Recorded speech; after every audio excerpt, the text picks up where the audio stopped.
5.3 is about bisectors and triangles. Theorem 5.6 talks about concurrency of perpendicular bisectors theorem.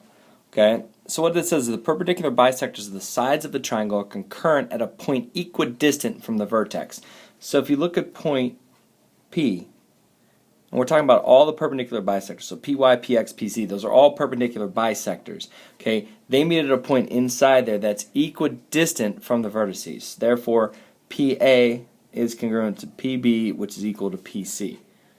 Okay, and 5.7 also talks in the reverse, the concurrency of angle bisectors. So when you have angle bisectors, they're all going to meet at a point inside the triangle that's going to be equidistant from the sides of the triangle. Okay, so PX equals PY, which is going to equal PZ. Back to theorem 5.6, that point P is what we call the circumcenter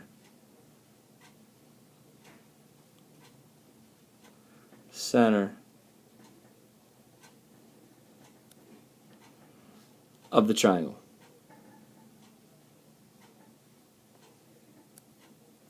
And then in 5.7, when you're talking about the concurrency of the angle bisectors, okay, that's what we call the incenter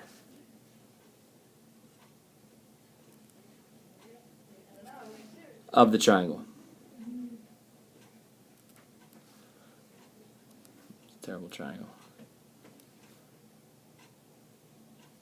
Okay, so those are what those 2 points are called. So in problem 1, they want to know what are the coordinates of the circumcenter of the triangle with P06, O at 0, 0. So this is P, forgot the label. This is O, and this is S. Okay. So we want to try to find our circumcenter of that triangle. What I first need to do is I need to find the midpoints of two sides. So I'm going to pick side PO and I'm going to pick side OS. So the midpoint of PO would be 0 plus 0 divided by 2, and it would be 6 plus 0 divided by 2. So the midpoint of that is going to be 0, and then 6 plus 0 is 6 divided by 2 is 3. So 0, 3 is my midpoint. 1, 2, 3, which lies right there. Okay? So the perpendicular bisect will be the line that goes just like that. Okay? Now I need to find the midpoint of OS. So that's of PO. Let's do the midpoint of OS. Okay? That's going to end up being 0 plus 4 divided by 2. And 0 plus 0 divided by 2. Again, just take your x's, divide by 2, take your y's, divide by 2. That's going to give me 4 divided by 2, which is 2. 0 plus 0 divided by 2 is also just 0. So my midpoint is 2, 0, which is right there. We would need to draw a line perpendicular to it, so it's going to be straight up. And that point of intersection is where my circumcenter lies. So if I take a look to see where that point is, okay, the point of intersection would be 2 over and 3 up. So my circumcenter of this triangle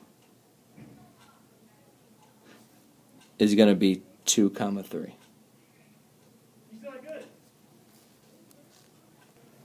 Problem 3 is about using the incenter of a triangle. So they tell me that GE is 2x minus 7. GE is right there. And they tell me GF is x plus 4. Now we know from that last theorem we talked about, which is 5.7, that the concurrency of the angle bisectors, when you have all your angle bisectors meet at this point right here, that's point G, that's your incenter. We know that it's equidistant from all sides.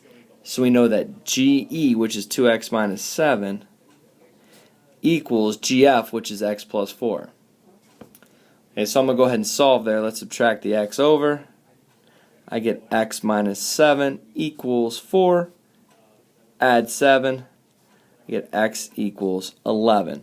So x 11, let's find how far either one. Doesn't matter what you pick. I'm going to take GF because GF is smaller. It's easier to do.